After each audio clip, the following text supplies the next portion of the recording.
Steven, guess who's coming to the studio? That's right. I'm not going to tell you on this voicemail, but yeah, someone's cool coming to the studio, sign some stuff. Okay, I'll see you on the show. Bye. Heyo, heyo. We got. Hey guys, before we go too far, I'll just tell you that Steven is under the weather. He's under the weather. He's here. I am here. I'm not going to let him talk though. No, I'm just kidding. Hi, Steven. How are you? Not feeling great. It's been a couple of days of being under the weather, almost bedridden. But I'm going to try my best to get through today's RAWtalk.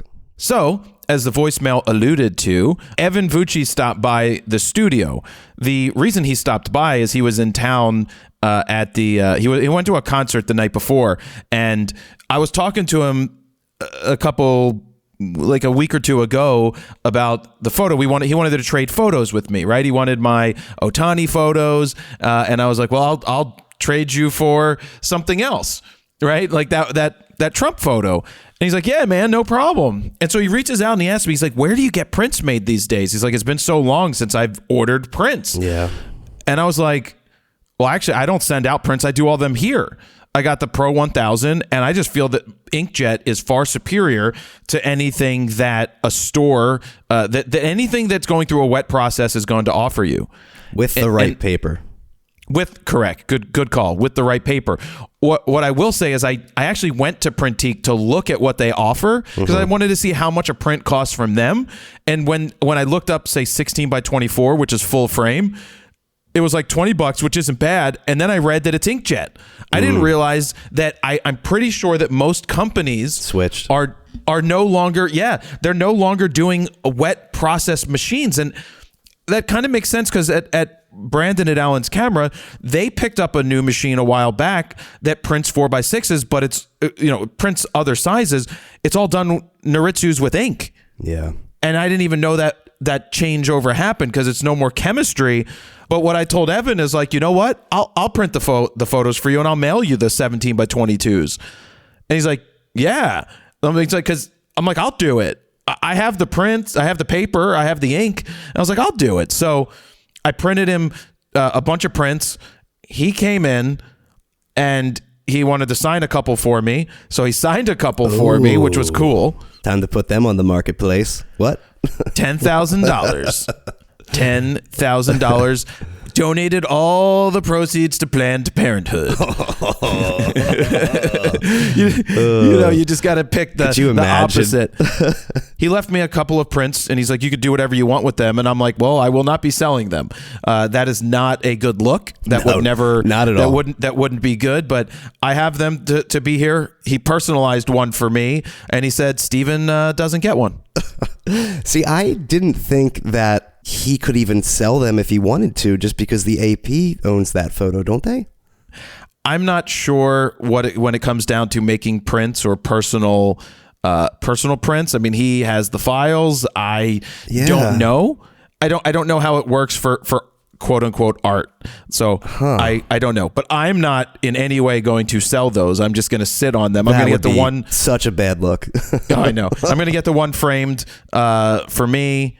And I like trading prints with people, but I generally just hang my own work because I'm very into my own work in my place.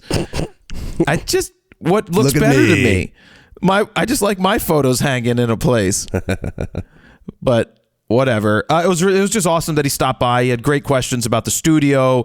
It's just cool to have a photographer like him stop by for a little bit, have some conversations, and just hang out. What did he think about the actual print quality? Oh, he said they looked amazing. Yeah. He's just like, this stuff looks amazing. It's funny because I'm curious when the last time he actually physically printed something, because I'm sure he just lives in that digital world of just putting things out immediately and not actually having a tangible print ever at this point. Or he's maybe seeing it in like a newspaper or something like that. Exactly. And that's something I want to talk about when we get to the campaigning stuff that I've been photographing as a photojournalist, not part of any campaign. Just because it's here, I can photograph it, gives me access. It's something to photograph. Well, I do want to talk about that quality thing. But no, he loved the prints. He said the colors looked amazing. And I didn't touch his file, right? That's his file. I am curious though, being his file, is that a raw edited photo, or is that the original JPEG straight out of camera with a custom picture style of some sort? I'm not sure. I asked for the like a raw file, but with his edits, or a DNG with his edits, but he sent over a JPEG and I printed from that. It looks really good. I did make one tweak with his permission. It just, truthfully, there was I had to pull a little bit of orange out of it because the Trump's face did come, but what I'm looking at is I'm looking at Trump's wrist, right, which is one shade, and then you look at his face, which is another, and I'm like, if I pull too much orange out, then all the people lose all that color in their face. Sure. So it was just a minor tweak because I didn't want that to come over too harsh. It's a balance. Yeah, it's tough with him. But me, like, I'm printing a print for the right thing. It has nothing to do with anything else. But it was just great to get him in here. I got to get those things framed up, but I guess I'm the one who printed his prints because it just made sense. Yeah. Why send them out? I can do it. It's pretty amazing. I mean, imagine having a print of Lee Harvey Oswald being shot by Jack Ruby, signed by the photographer who took the image, or like a frame grab of the Zapruder film printed out, signed by Zapruder himself, and having it all this time, how many years later? Like that's kind of how this print is going to hang now. Printed out and signed by the actual photographer. In 100 years, imagine how people will look back on it. I mean, it's nearly one of a kind, a piece of history at this point. Well, so it's like brings up the question though, how original is original? Yes, Sure. It's from the file, and yes, I can hit Control P. It's not the original negative. Yeah, I get it. It's a digital print, and it's not like, I mean, he personalized it to me, but it's not like it was like 1 of 100, right? I didn't be like, can you number it? I thought about it, but I mean, this is his thing. I could have been like, hey, we made 20 of them. Do you want to sign them 1 of 20? And I mean, that raises the value. But again, I'm not looking to sell them. Sure. That's not my jam. But my business brain on the other side is like, running through all the possibilities because I just love business. Yeah. I love thinking about that stuff, and I love making money. What? I do. I mean, I like that. I like that. It's like women, right? You try to see how far you can take it, and then when you can get that, yes, that's good enough, you don't even need to go any further. You don't even need to go through with anything. You just be like, oh yeah, you'd sleep with me, and then you're like, I'm good. Cool, I don't want to sleep with you anymore. That was enough.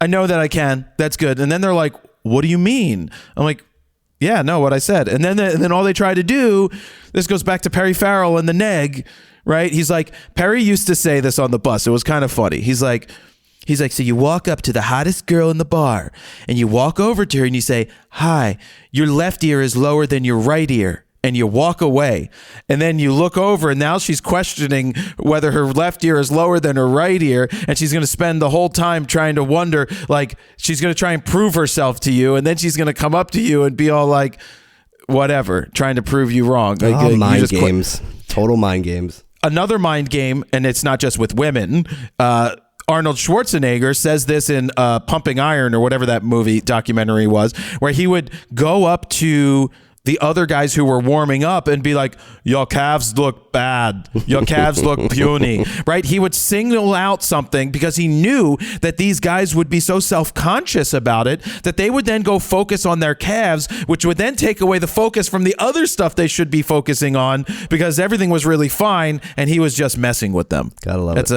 That's his thing. Now, speaking of telling someone something is wrong legitimately, I had a mentorship call. People can sign up for mentorships, fronosphoto.com/mentorship, 45-minute call, live with me on the Zoomy McZoomerson. If you like getting yelled at, sign up. What? Yeah, if you like getting yelled at, then it's a good opportunity to come on and get yelled at. So I like to start off all the calls with, look, when they send in their photos, I don't look at their photos until we do the call, because I want to give my real reaction as I'm giving it. And so the first part of so I load them in the Lightroom, and of course I could see the film strip a little bit, but I like to ask the people, like, what are you hoping to get out of this? And so they go through a couple minutes of talking about what they're looking for. And this person was like, I need to know, like, should I buy an R5 Mark II? And I ask what they have, what lenses they have. And I'm like, well, I'll answer that question by the time we get done with this critique, and we'll know more. as soon as I get into the images and start asking questions, I forbade him from ordering the R5 Mark II. Oh. I'm like, you are forbidden from ordering the 5D Mark II. R5 Mark II. It's not the camera, it's you. And I'm like, look, I'm not yelling at you. And I recorded all of this, and I have his permission to share this publicly when we cut it together, because I want to see if there's a way to take out the fluff so it's not a 58-minute call, which went over the 45 minutes, by the way, into overtime, but to cut around to put the direct to the point discussion in there. So I forbade him, and let me just tell you why I forbade him. As soon as I saw his settings, and as soon as I saw everything was cropped wrong, like, you want to crop, that's fine. Keep the proper aspect ratio, unless it's a creative crop for a landscape where you're going for one of those specific looks. That's different. Which is rare. Yeah. But like, what I say to people, like, if you visualized, you wanted a more panoramic scene because you want to cut the sky down and cut the bottom down, but you want to really focus on this, that's fine. But when I could see willy-nilly crops, meaning you just drag a box that doesn't even fit any aspect ratio, one, it looks amateur, and two, he was like, well, the focus, his main thing was he wasn't happy with the focus of his images. And I'm like, how far are you cropping your images in? 300%. Yeah, like, what you're doing as you crop in is, if you see any movement that at like 200% zoomed in, I showed him a picture, I zoomed it to 200%. I'm like, look, this is my picture at 200%. Looks soft. It doesn't look like it's perfectly sharp. That's 200%. Yeah.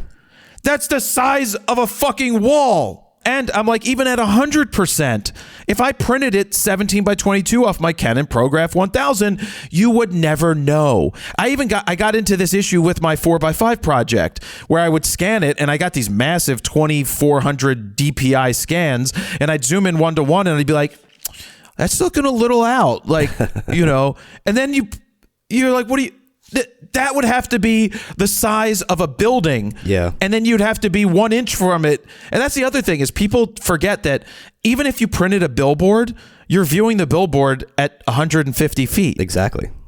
If you're viewing the billboard at 3 feet, you're going to see some pixels. I think the rule of thumb for viewing distance is to double the diagonal length of the print.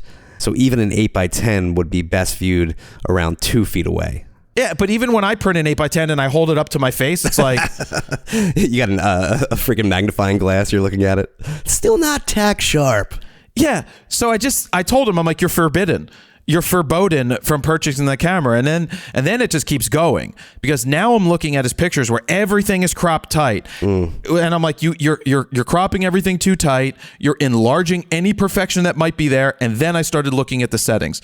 So was his main issue that everything just seemed soft? No, because it really wasn't soft. Or he just wasn't happy with the quality of his work in general, or what? He was misconstruing, like, it's just exacerbating any imperfections by cropping so far. Okay. And enlarging areas that, just going in way too far, which enlarges imperfections. And then on top of that, it was his settings. When I can look at a picture, like, you're in a situation where the light isn't changing, like volleyball, for example, he's like, I'm just not getting great focus in volleyball. I'm like, well, volleyball is one of the hardest sports to shoot, because it's all over the place. The best tip I ever got for volleyball was pick a subject, pick one player, stay on that player. Yep. They're bound to get the ball, stay on them until they get until you get the shot, then move on to the next players. That's the best advice that I got. I mean, if he had the R5 Mark II with the action priority volleyball mode, that could help him out. But well, that's what he was thinking. Yeah. What does he have now? I think it was either R5 or I think it was R6 Mark IIs. Oh, so he doesn't even have at least the resolution to crop in that far. He's dealing with what, 24 megapixels? 24 megapixels. But the autofocus on that is better than the R5. It is. And the R5's autofocus, which I just used the other day to shoot soccer because I'm testing the R5 against the R5 Mark II, it's perfectly fine. Yeah. And I'm like, no predictive autofocus is going to help your shitty settings. And so his settings, I'm like, why are you at 5.6? Why do you have a 2.8 lens, and why are you shooting at 5.6? Why are you at 1400 ISO? Why are you at 5600 ISO? And it's, of course, because it was auto ISO and then doing shutter priority, but allowing the aperture to be at such a bad place. You have a 2.8 lens. You have a 1.2 lens. You have a 1.8 lens. Shoot the damn lens wide open. You have the best focusing systems in the history of focusing systems. If you can't do it with what you've got right now, it's not the camera, it's you. Agreed. So I yelled at him for 45 minutes of the 58 minutes. I was passionately critiquing him. Yes, and he understood it, and he wasn't upset or anything. And like I said, he gave me permission to share the video, and I'm going to share it. I left it with, I've now, through the 2 boot camps that we've done here successfully at the Fro Factory, to helping my friend Shelly, who's never used a camera before, start with an EOS R and go out on a shoot with me and be able to come back with actual good images once I edited them and culled down to the best of the best with honors, because that's something that beginners don't get. I do now understand the importance of auto ISO at the beginning, at just the beginning. It's not much different than starting with aperture priority back in the day, because you just didn't wrap your head around manual exposure. Are you also letting them know about exposure comp, or just simply sticking with auto ISO? They don't understand shit. I'm not talking about exposure comp at all. Okay. I only want them to focus. I don't care if the auto ISO is off by a half a stop. I don't care. Well, that's it can the issue be brought back. With the Canons, at least, I've always noticed that they tend to, based on the metering modes, overexpose by half a stop or so when you're in an auto exposure mode, at least in my testing. And I saw that the other day, because I actually, for the soccer match that I shot at the Union 2, did switch into auto ISO for a very specific reason. Yeah. Is that half the field, or like not almost half the field, is covered in complete shadow, and the other half is in full-blown sun. And so in that situation, I'm like, it doesn't make sense for me to quickly try and change my ISO every time they pass the ball to someone in the shadow. Even worse is when it was passed to a ball in the shadow and the subject was a darker skinned person. Yeah. It made it even harder for auto ISO to manage that. But the auto ISO did an okay job. Not perfect, but better than I could quickly make the changes myself when a ball was passed into the shade, then back into the sun. And that's a good point, bringing up a darker-skinned player. I mean, it's going to obviously overexpose them a good amount, especially if the entire scene in general is darker. So yep, it's tough with that. I mean, all you have to do is just shoot in manual, stick with the sun settings, and then just bring it up 5 stops with the shady areas. It's that easy, Jared. Yeah. I came up with a new method. I've talked about it a bunch so far for new photographers that shoot mirrorless. It has to be mirrorless. If you're shooting DSLRs, it's a different, I'll have to teach you a different way. But the very basics and fundamentals that I've come up with is set it to auto ISO, your widest aperture, then you control shutter speed, fast and slow. That's it. That's all I want people to focus on, because that's just taking all of the guesswork out of anything. And some people may be like, but what about situations where you want more aperture? I'm like, look, if you're in a group shot situation, then you need to start to use your brain to know that I'm going to shoot this at 5.6 and I'm not going to shoot it at 2 or 1.8 or f1.2 or 2.8. So, but where Shelly, my neighbor, has really done well with the EOS R, I let the auto ISO do its thing, and I have her set her shutter speed.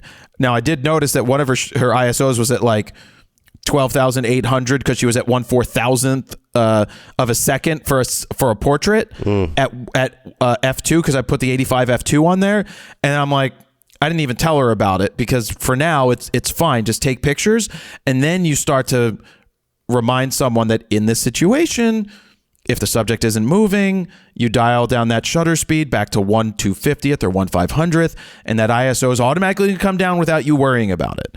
And my goal is just to get people to take pictures and not get too confused by everything else at the beginning. Ultimate goal is get into manual. So you said it would have to be mirrorless only and not DSLRs based on the auto ISO setting. DSLRs still had auto ISO. Yeah, I guess it didn't really cross my mind because I never recommended it or said it that way. And I guess some of the issues that might arise there is you're not seeing the shutter speed changes in front of your face. So if you're at like 1/8,000th of a second, you're not really noticing The exposure simulation. right, the exposure in front of you, the simulation. But yeah, that is something you could do with the DSLR. But I also but one sec, the auto ISOs in the older cameras were clearly not as good as today. So you'd rather them take the 3 shots or less approach, or fewer, I should say. I guess. I mean, maybe it's evolving, and I just don't recall ever using auto ISO when I mean, it didn't exist in the early DSLRs, and it was more a later thing where they started to add it, and it just never crossed my mind because most of the time it was just so off, right? It was just so off with brightness, and that I was just like, I don't know. My whole thing was, if you're shooting a concert and you have the bright scene and it goes up to this, and then you have a dark scene and it goes down to this or whatever, it just always seemed to be just thrown off. Yeah, but even with mirrorless, I wouldn't recommend auto ISO shooting a concert setting or any event with quick changing lights. And that's the hard part. But my goal with teaching people this method is just to get them out and shooting, and then start asking the questions of how do I do this moving forward? Because I think the best thing is to get people the best results. And yes, having a wider aperture is going to give people the best results because they're going to look at a photo and be like, wow, that's so cool. I couldn't do that with my phone, versus looking at something and it just doesn't, it looks like it's at 6:3 and everything's in focus and it looks like a snapshot. Well, speaking of using a phone, do you find most people starting out, at least these days, are using the viewfinder or try to stick to the back of the screen touch style? Oh, you have to go there again? So my whole thing is, especially teaching Shelly, well, she's a little older, but she's looking through the viewfinder because I taught her straight up viewfinder. Is she being forced to look through the viewfinder, or does she prefer the back of the screen, is my question? No, she went right to the viewfinder because it comes from a different generation. Interesting. But she put her hand in the wrong place on the lens. And so every once in a while, every time I look over, I'm like, Shelly, because her hand's on top. And I'm like, nah, underneath. Like, there's just subtle things to correct for people that become muscle memory after a while. Well, I noticed one of our latest Fund of Photographers recipients, we gave him a DSLR, and I looked through his Instagram and saw some video of him shooting, and he's actually looking at the screen with the mirror flipped up and shooting that way. And I remember when we gave him the new camera, a DSLR, again, he asked, can I see the exposure in real time through the back of the screen? Because he comes from that, I was born with a smartphone generation. Yeah, I will continue to hammer home anytime I see someone doing that. It's not how you shoot. It's just not how you shoot. I see it at the events that I've been doing, some of the press events. The younger photographers that will have a massive, like 100 to 500 Canon on their R5, and they're holding it like nose level in front of them and zooming and like taking pictures. I'm like, well, why are you not putting your eye up to the viewfinder? It's right in front of you. It's not like you're raising the level up or lowering the level. Look through the viewfinder. Just look through the damn viewfinder 99% of the time. I honestly don't know that particular person that I'm talking about. I don't know if he even knows that you should be shooting with the mirror flipped down, and that's the whole point of the DSLR, through the optical viewfinder. I think he just assumes that's how it works. I don't even know if he properly knows how to use the camera. Yeah, I don't know. Well, that's a hard thing. We can't do everything for everybody. Of course, yeah. He just has to learn. Mm-hmm. So like I was saying, I've been using the R5 Mark II in a bunch of different situations now. I photographed soccer. I photographed some kids in the park. And of course, I've done some of the political events. Well, actually, one of the political events that I'll talk about at the end of this, I wanted to take it out into the real world and use it. And when I have real world situations that are, I don't know, kind of big in the neighborhood and I get a pass for it, yeah, I'm going to go. Now, if that event was not happening in Philly, I wouldn't have gone. Like, it just so happened to be here. And I get a credential, which I have right here, and I'm showing Steven. I wonder if this works in every other city. I can't read what it says. It says paid for. Yep, who it's paid for. No, this one would work at every event. So, really? It doesn't specifically say the date or Philadelphia? No, this one doesn't say Philly. I actually saw the same passes around people's necks yesterday at events in Michigan. So theoretically, I could have flown to those areas and probably, but I wouldn't do that. I would still request it.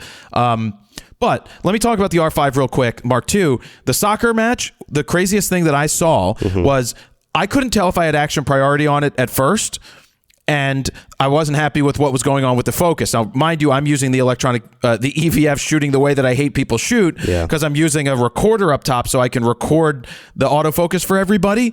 But I thought it was on, then I hit a button that I had set for it, and it went on, and then it was like, the autofocus just locked in. Just so incredible. The biggest takeaway that I saw was when there was 3 head balls that happened in rapid succession. The head ball to another ball, another head to another head, back the other way 3 times. And I'm just looking at the viewfinder and I'm like, wow, the focus is jumping to the person that's going to head ball it next. And so that I can just focus on shooting, and it's putting the focus where it needs to be. That was awesome. Well, when you initially said you weren't happy with the focus when you first started out and you realized action priority was off, what were you not happy about? Was it jumping to different players that didn't have the ball? Because I assume you were in the all-encompassing autofocus mode where the camera is just trying to focus on what it thinks it should be focusing on, completely guessing at that point for the most part. Is that what was happening, or what specifically were you not happy with? I think it more felt like it wasn't... It would like find a player, but then it would get distracted by another player because I didn't have an active focusing point, so it wasn't staying where I needed it to stay. And then it just became so much more accurate when I was able to put that mode on and you just locked in on the eye, and then it was just great for tracking. It was just incredible. So you didn't have it like you normally have your R3 set, where you have that kind of cross type? No, I turned that off. Okay. My R3s I set the other way. This one I just wanted to see how it worked in the first place. But what I will say is I came back with better soccer photos this time than most times before because of pre-shooting. Because a lot of times, like I see a guy, he's getting grabbed on the shoulder, then I take the picture, and when I look for it, the guy was already tripped and fell, and I was just late reacting between the time that I see it and shoot it. Yeah. Now, I'm pre-capturing as I'm focused on the subject, and when the shit's happening, you press the button and you pre-captured those 15 frames and you got that action that happened right before, that half a second. And so it is really a new way of shooting. And I'm not going to say it's cheating because we're using the technology that's in front of us. No, we didn't have this 10 years ago. No, we didn't have this 5 years ago, but it's not like, when you had 10 years ago technology, you had this autofocus, which you didn't have 10 years before. So it's not like you should handicap yourself just because you used different technology back in the day. You should utilize the technologies that exist in these systems and cameras to make you better. And so the new method of shooting sometimes, especially if you're doing baseball, is like if you're waiting for a person to swing the bat. Before it was like as the pitcher starts their windup and their motion and throws the ball, you start shooting pictures because you want to get it. Now, if you have that half a second, you can be focused on the batter. You can hold your finger up, on the shutter button. You can get ready. If they don't swing, you don't take any pictures. If they do swing, you take the picture, and you already have the pre-capture because you're pressed halfway down. You already have the pitch coming in. So you're, in essence, in that way, saving on shots because you're waiting, or lightning strikes. You're not holding bulb open anymore. You're in manual focus on the sky. I think it should work in that with your finger pressed halfway down because you want it buffering. You see the lightning, you press the button. That's just a new way of doing it. Now, on the opposite end, you wind up with a ton more photos if you're shooting with the newer Canon cameras like the R5 II or the R1, because you're forced to shoot that full half a second if you enable pre-shooting, which is 15 frames per second in the R5 II and 20 in the R1. So you end up with many more photos. And like we said in the past, I do wish you could really dial it in more like the Sonys. And I just hope via a firmware update, Canon will make that happen. You know what else Canon needs to make happen with that pre-shooting, Steven? What's that? A button that I can physically hit that turns it off. So you can't preset a button for that? You cannot. I looked all through every button to map a specific button. It's one thing I've always been annoyed about with Canon. They limit you with what menu items you can preset to certain buttons, where Sony, you can literally dive through the entire menu and preset anything, almost anything in that menu system to a specific button. Nikon, I think you can pretty much I think you can select almost anything as well. But for some reason, now you're going to have to dive into the menu, turn on pre-shooting, and then take the photo and almost miss the opportunity. Well, for me, it's more about turning pre-shooting off, right? It's those situations where it's like an inanimate object is sitting in front of me and I don't want 16 shots, right? The 15 pre-shot and it's impossible to shoot one frame when you're trying to shoot when it's set to 30 frames a second, because you're going to get 2 or 3. So now you're with 18 shots every time you press the button, which is leading to way too many photos. But on the flip side, it's also getting you like for soccer, you're ending up with an extra half a second every time. You're ending up with 15 extra frames every time you press the shutter. Also, when you take your finger off the button and press it down halfway again, and then you start shooting, you're going to get all of the pre-buffered images. I also think I may have outrun the buffer at a certain point. Is that with redundancy on with SD cards? No, I didn't even shoot with an SD card in. I just shot with the fastest, brand new pro-grade digital, that Acceleron, whatever the hell their card, the 800 gigabyte one. I believe it's rated for about 93 shots based on Canon's white paper until the buffer fills with the CF Express card at least. So that should give you roughly 3 full seconds of shooting. Yeah, I mean, there's a few times I saw the 0 hit the inside. Maybe that's without pre-shooting on. You're already using a half a second of the buffer. We saw it with the Sony. You're already using the buffer. But it's weird because it takes it down to, when it's pre-buffering, I think it gets down to like 3. So normally it's like 19 remaining shots. When you press your finger halfway down, it buffers all of that and leaves me with 3 visual. So when I shoot it, it goes down to 0. So I'm like, is it still shooting? But it still shoots past the 0, I've noticed. Yeah, it's just how far past. Yeah. So there's still some things that need to be figured out. If it is counting towards that buffer, which I assume it is, then you're really only getting 2 seconds of shooting. Technically you're getting 3, I guess, because of the pre-shooting, but it's 2 seconds with the extra 15 and 15 for each second of pre-shooting, if that makes sense. Yeah, it's a new world order, but the problem is, I've reached out to Canon because I texted the guy. I'm like, hey, where will I find this setting to add this to a button? You can't, was the answer. And they requested that it gets changed. And I hope it does, because I want to be able to activate it or deactivate it with one press of a button. So if each Canon files are generally the same size megabytes as they are as their resolution. So if it's 45 megapixels and we're looking at a 45 megabyte file maybe from the R5 II, roughly, depending on obviously ISO. I have 47.5 to 44 to 48. It all depends on the ISO, because you get less images at higher ISOs. Mm-hmm. So let's just say 45 megabytes per file. If you're shooting 18 frames every single time you press the shutter, for the most part, 15 for the pre-shooting and then the extra 2 or 3, just because of the quick burst, that's 810 megabytes every time you take a photo. You're looking at almost a gigabyte every time you press the shutter. It's a lot. So I'm looking at, it's not weird. I'm like, why is this weird? I'm like, why am I looking at my campaign photos and some are 51 megabytes and then others are 20 some? I'm like, it's because one's taken with an R3 and the other's taken with an R5 Mark II. So the way that Canons work, it's not one size file. As you change the ISO, the file size actually changes because they do something with the data there. But what I will say, moving on a little bit with the R5 Mark II, is when I was photographing the kids in the park, I still had pre-shooting on because I want to capture a certain thing. But there's like this spidery gym climbing thing with like all these ropes, and sometimes that's very difficult for the focus. Well, I will say sometimes with the Nikon, it's been very difficult to get the focus there. But with this Canon, there was like the kid was behind all these ropes and stuff, and I didn't have action priority mode on. I had regular focus on just for face detect, and it was just like, boom. It went right through all of the interfering wires and found the kid's eye without a problem. And I recorded the EVF, so I can prove it to you. There you go.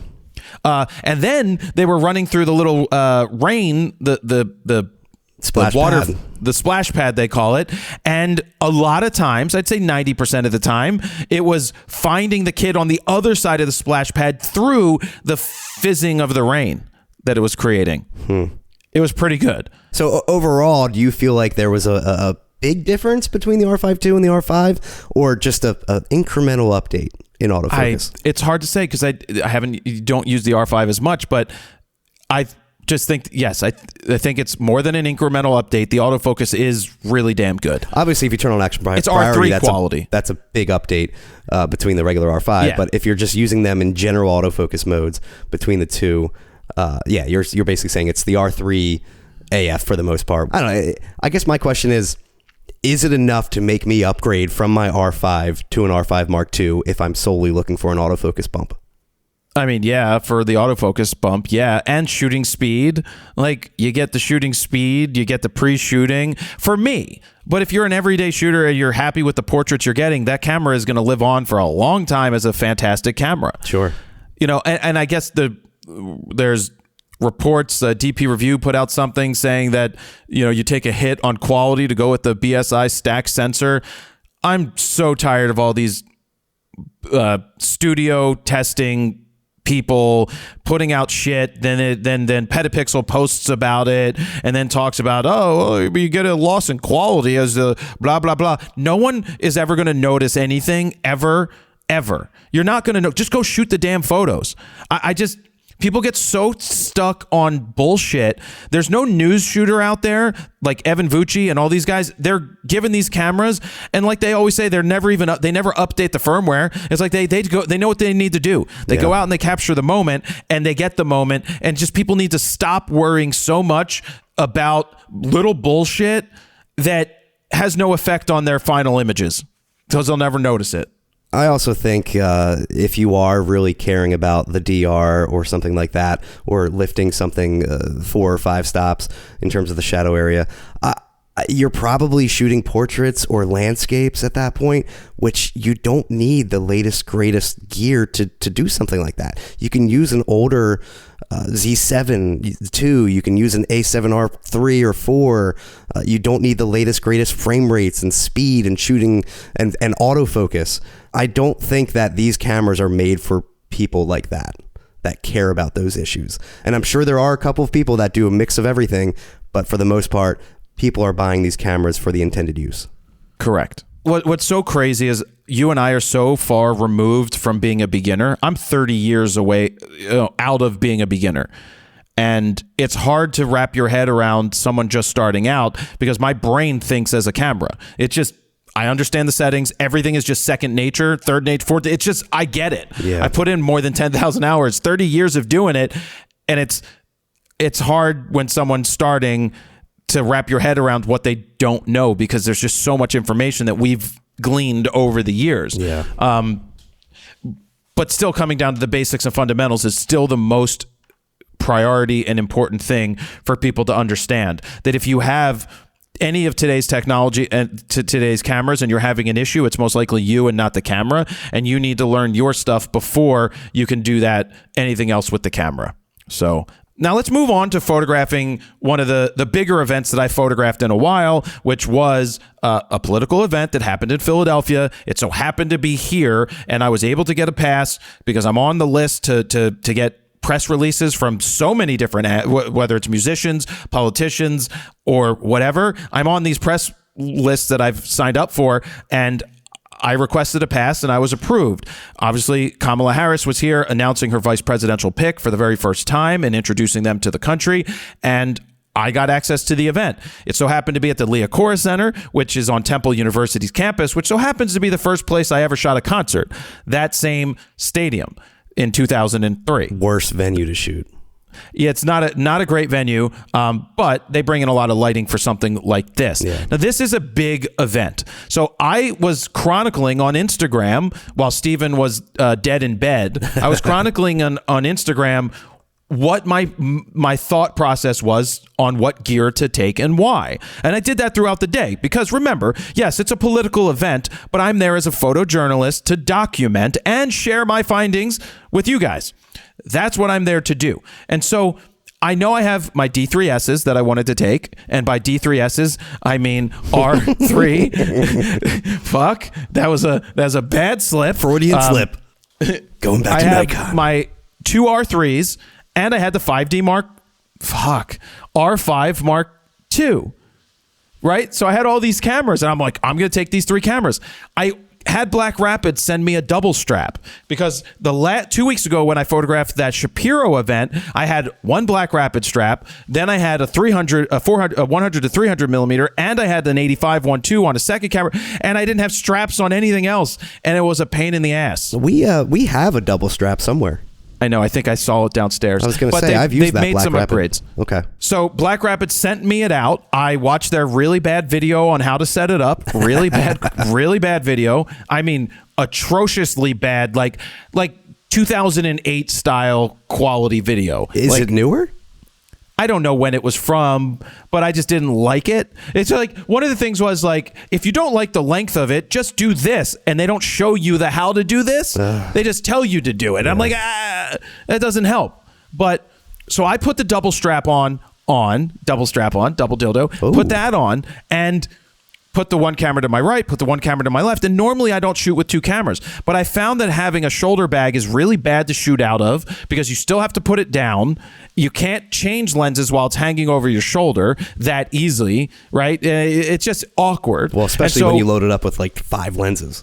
Right. And so I thought of what gear to take. I'm taking those 3 bodies. I'm taking the Black Rapid strap, the double strap. Okay. I took a 10 to 20 f4 wide shots, thinking big expanse, ultra showing wide. 13,000 people show up to an event. It's good to show that in an ultra wide. Of course. 28 to 70 f2, which is really good for photojournalistic work, which I ended up shooting 0 photos with because from where I was able to shoot, it was a worthless lens in that situation. Not enough reach, yeah. 85 1.2, 135 1.8, and 400 2.8 I took over the 100 to 300. I could have used a 100 to 300 and I could have used a 400 in different situations, but the 400 turned out to give me some really nice shots. Did you find that the 400 was too limiting, though? That you would have got more shots out of the 100 to 300? Or was the 400 fine? The 400 was good, but when they were walking on the catwalk out of that distance, the 400 was actually too much. Yeah. I didn't expect to be as close where we were as we were. I expected to be further away, but the way they had it set up is they have the main riser right in front, which a lot of photographers go to, and they want that straight on shot. Can I take a side note here, Stephen? Someone made a comment last week. They were not happy with what I said about shooting the event, that there were the other photographers taking up space. He wanted me to clarify that. He was upset that I said they were taking up space, and that they're trying to get their job done. There's still, even small papers are important. Totally. Sure. I was not begrudging the fact that these people or photographers are trying to get a job and try to do their thing to try and grow. I understand how, without the context of understanding that I've seen many of these shooters for the past 15 years shooting for these same publications and never growing and never going anywhere. I was talking about those photographers, the ones that have the day job. They're not full-time photography, which is perfectly fine, but they haven't grown out of shooting for the local little newspaper that pays them $0 or like $10 or $15 to go do the shoot. Those people I'm saying are taking up space. That's different, but I also run into 20-some-year-old women photographers. One girl came up to me and was like, I sent you Instagram messages. I'm like, yeah, I probably didn't get them. But she's just like, I was looking, I had a bunch of questions. I had questions. I was like, well, I'm right here. Ask me your questions. Like, I'm standing here. I'll totally answer them. And she had really good questions about what she should do. I'm like, look, you're in your 20s, and I know I'm going to sound like an old person, but in my 20s, I struggled really hard as a photographer. I just struggled. It was a different time. I was shooting for Rolling Stone as a freelancer. I wasn't making a lot of money that way.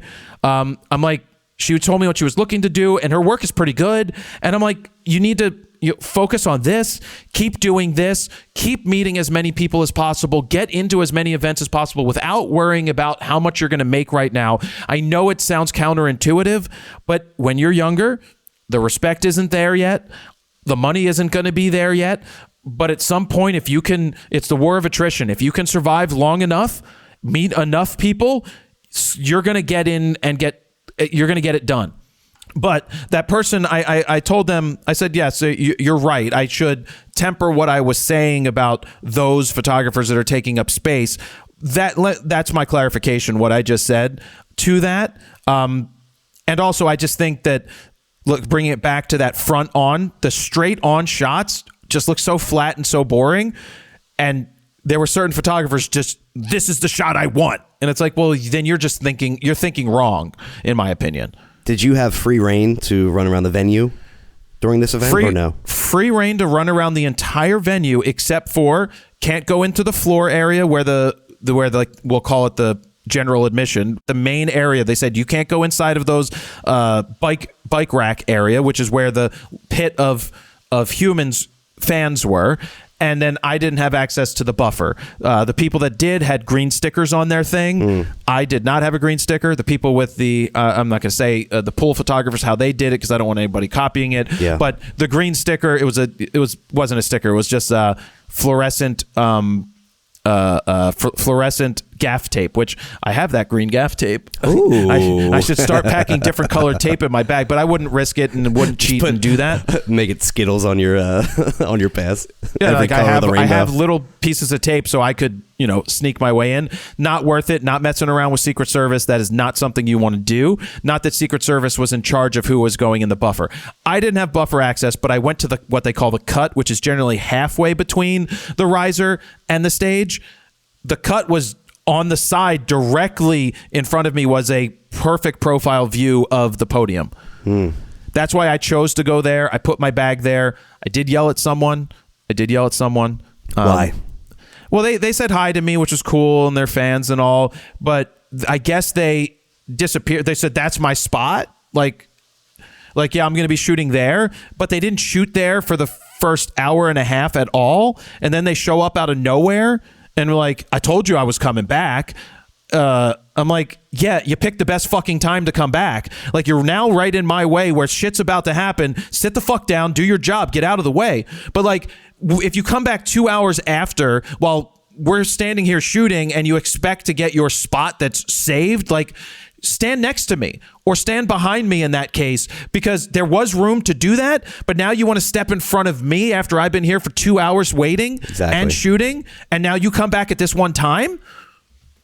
I was like, no, I got it. Oh, you're not skipping the line. Yeah. It's on the 360 footage. Now, it's one thing, like another photographer set up a stool, right? Like to stand on to get a higher level, which is fine. People bring in those step ladders. I already had it pre-visioned that when he showed back up, I would move to the left a smidgen. There's not much room. And I would shoot around him or under him or through, a different way. He really didn't come back. Someone else took that step stool and moved it behind me and was standing on it.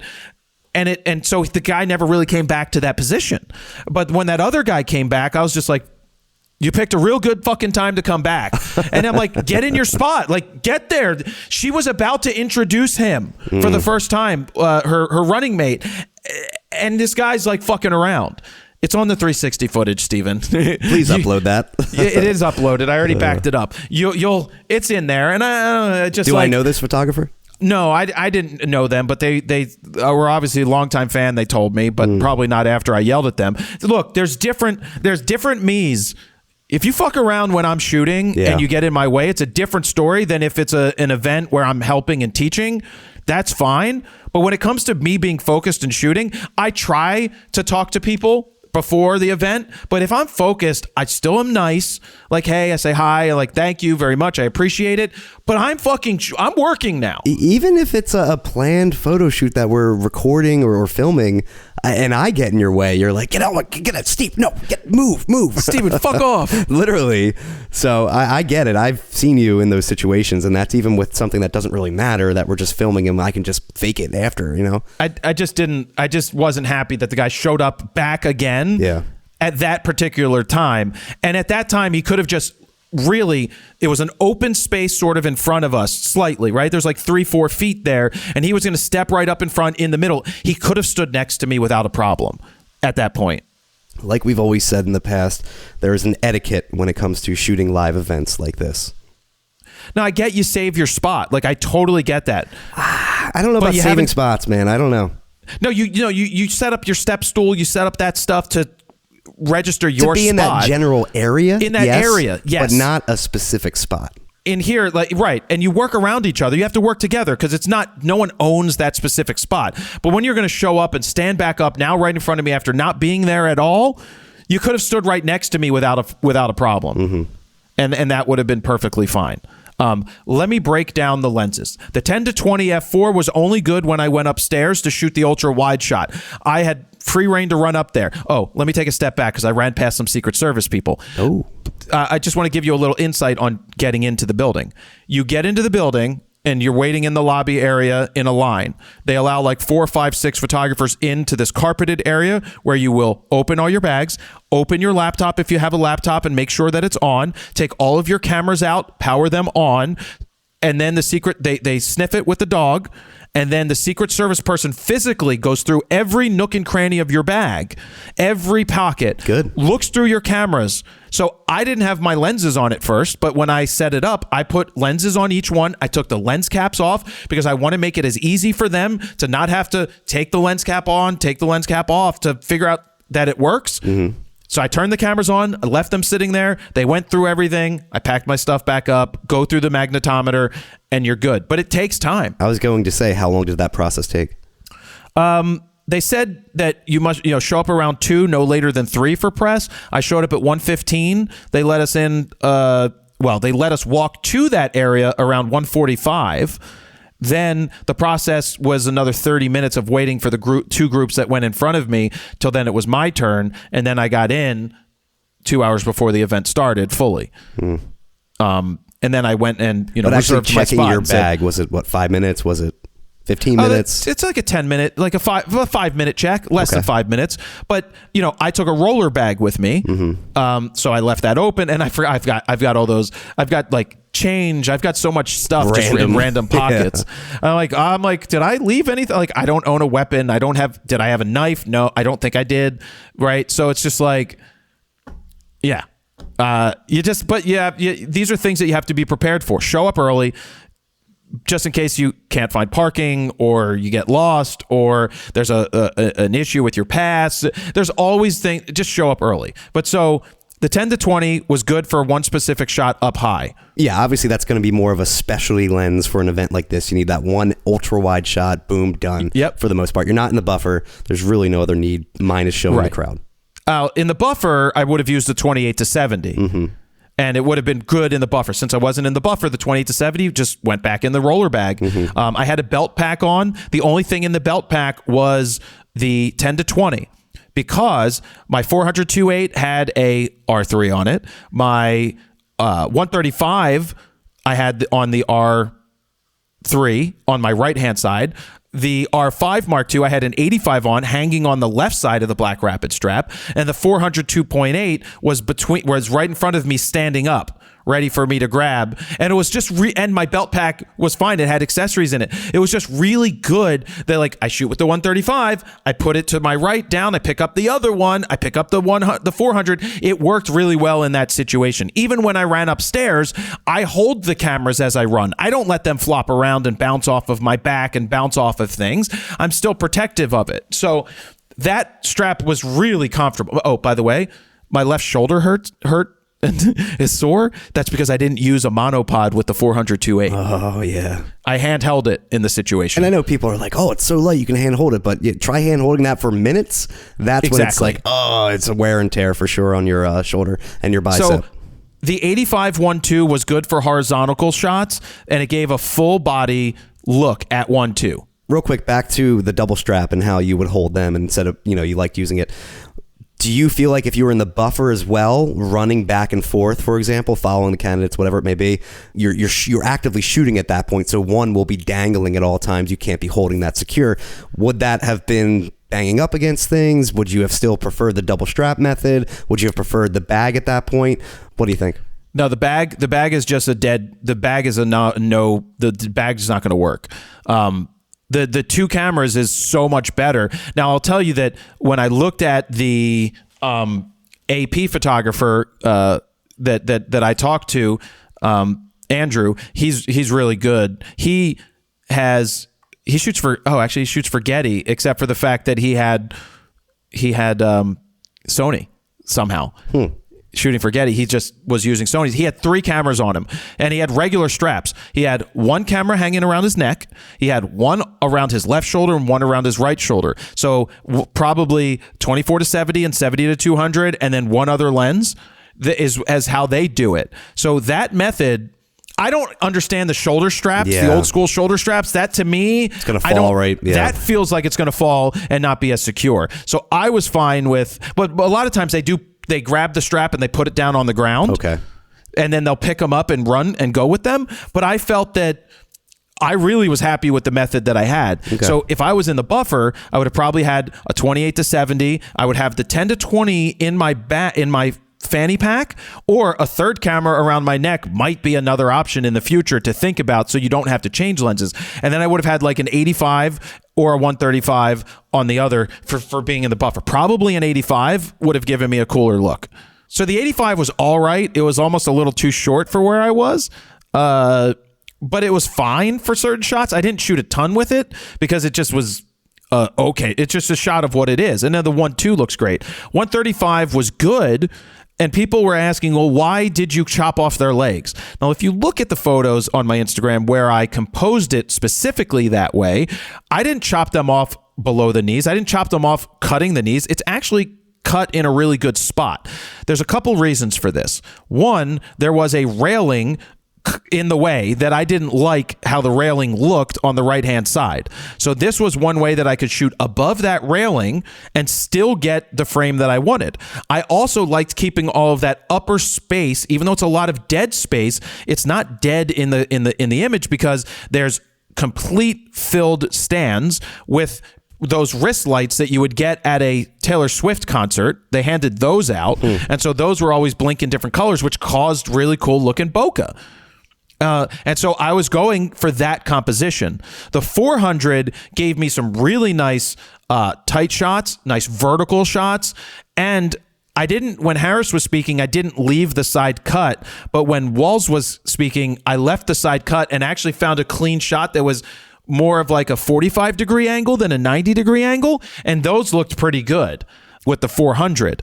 So I took 1,000 pictures roughly with the R3 with the 1. I took 1,000 with the other R3, and then it was like 2,600 pictures with the R5 Mark II because of the pre-shooting.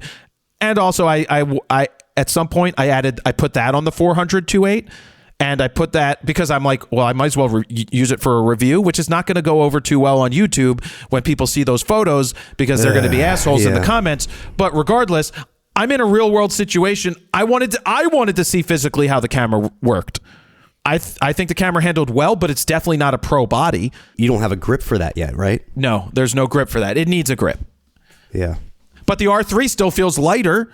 R3 still feels lighter than an R5 without a grip. Without a grip, really? Because the R5 Mark II is, I think, like 3/4 of a pound less than the R3. It's like 1.5 pounds versus 2.2. Now, if you throw a grip on there, the R3 might be lighter. At least that's how it was with the R5. And that's why I like the R3 better. Yeah. I like the feeling of that. Now, the R1's going to be a little heavier than that. Yeah.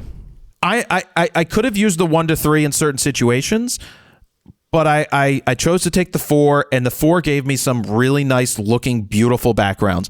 And people are like, well, you could just crop. You could just crop. Oh, people are like, I take a 1 to 3, or you should take a 1 to 3 with a 1.4 converter. And I'm like, absolutely not. You know why? Because if you shoot anything around 200 millimeters or before, you now just took away the whole reason you own a 1 to 3 is to get the 2.8. Because if you're at 200 millimeters, that's 280 millimeters on the 1 to, what is it? I think it's around 288 millimeters if you multiply it by 1.5. Steven is checking my math right now. 280.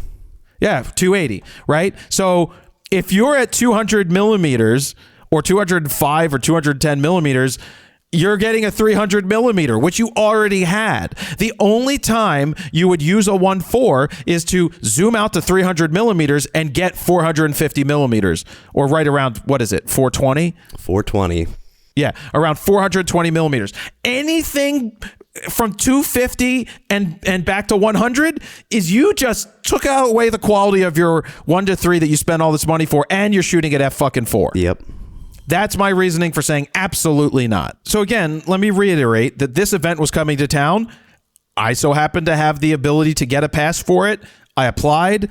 They gave it to me. If the Republicans come to town, I mean, I know that their vice president nominee came to town at the same time as the Harris, and I'm absolutely going to the Harris event over that one because it's just bigger, and that's what I was going for. If Trump decides to come back to Philly or within an hour of here, and I can get a contact and to get a credential, I will apply for a credential. Sure. So if this is coming, someone let me know. Like, I don't know everything that's happening every second of the day, but I will apply.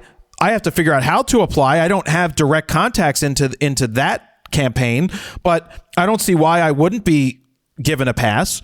So I will certainly go and do that. One of the things I want to say before wrapping this up is seeing the speed at which people are getting these images out is insane, but also seeing the quality at which people get these images out is insane to me too. Mm-hmm. Meaning zero time is spent tweaking a file. It's straight out of camera, and you're seeing, unless there's an editor waiting on the other side to tweak an image before they put it on the wire, all they care about is transmitting. As soon as they shoot the picture, they get a good one, they transmit it, and it's out, and they get it up onto the wire, and then these images get spread around the world. I'm looking at these things and I'm seeing shitty color, shitty contrast, shitty toning, shitty exposures that are off that could just very simply be tweaked with a matter of a couple of seconds of editing. And I understand that news, they want to spread it fast. It's about and being I understand first. I'm slightly different. Obviously, I'm not there as the news shooter, but if I needed to, I could get the images done in a matter of minutes, a couple of images done in a matter of minutes, and transmit it out there if I needed to. Yeah. But people look at my images and they go, how did you get those colors? How did you get those tones? Wow, these really stand out. Yeah, there's a reason my images stand out and your images stand out when you edit them before you put them up on the internet, is because you put the time into doing it. I get they don't have the time and they need to do it quickly. I'm just commenting that the quality looks like shit and they become throwaway images more so than anything if they just look flat, and all they really need is just a little bit of contrast and toning. So I'm gonna leave it at that. I got to shoot a lot. That's it, Steven. Anything you want to add? No, I'm just gonna take some more medication and pass out. Okay, Steven. Hopefully you feel better for next week. But this is episode 113 of RAWtalk. I hope you guys enjoyed this. You could always send us text messages. The in the description is the phone number for sending us text messages. Yeah, the more that happens in town, the more I'll shoot. That's where I'm going to leave it. Thank you very much for listening. JaredPolinFurnosPhoto.com. See ya. Bye.